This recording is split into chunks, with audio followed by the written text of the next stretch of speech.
Hi friends, welcome to my channel.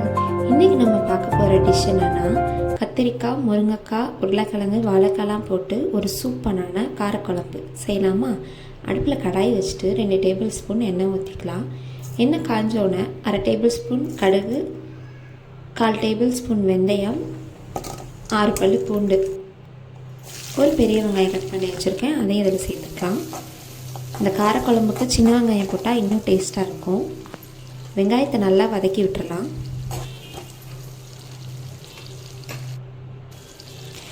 ஒரு கொத்து கருவேப்பிலை சேர்த்துக்கலாம். வெங்காயம் நல்லா கண்ணாடி பதற அளவுக்கு வதக்கிக்கலாம். இது கூட ஒரு தக்காளி கட் பண்ணி வச்சுருக்கேன், அதையும் சேர்த்துக்கலாம். தக்காளி நல்லா வதக்கி விட்டுடலாம்.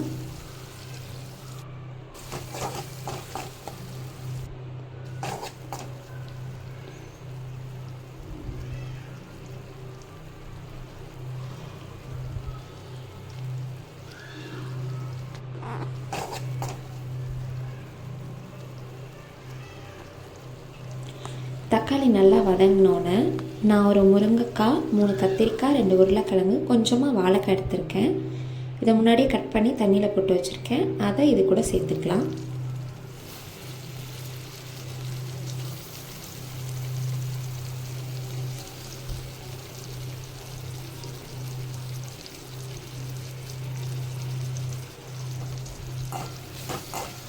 இதை நல்லா மிக்ஸ் பண்ணி விட்டுறலாம்.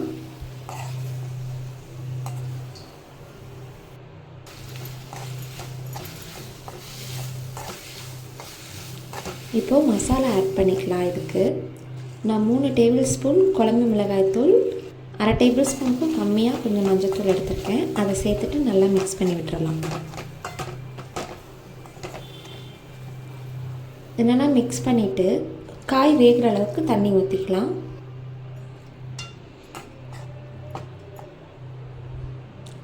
தேவையான அளவு உப்பு சேர்த்துக்கலாம். காய் நல்லா வேகிற அளவுக்கு கொதிக்க விட்டுருங்க. காய் இந்த மாதிரி வெந்தோடனே ஒரு சின்ன நெல்லிக்காய் சைஸ் புளி ஊற வச்சுருக்கேன், அதை கரைச்சி இது கூட சேர்த்துக்கலாம்.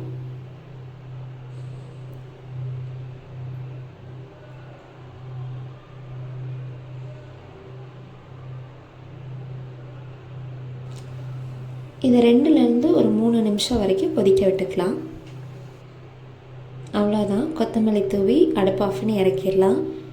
நம்ம சூப்பரான காரக்குழம்பு ரெடி ஆயிடுச்சு. இதை குயிக்காகவே செஞ்சு முடிச்சிடலாம் ஒரு 10 மினிட்ஸ்லேயே. இந்த வீடியோ பிடிச்சிருந்ததுன்னா லைக் பண்ணிவிட்டு மறக்காமல் சப்ஸ்கிரைப் பண்ணி சப்போர்ட் பண்ணுங்கள். தேங்க்யூ.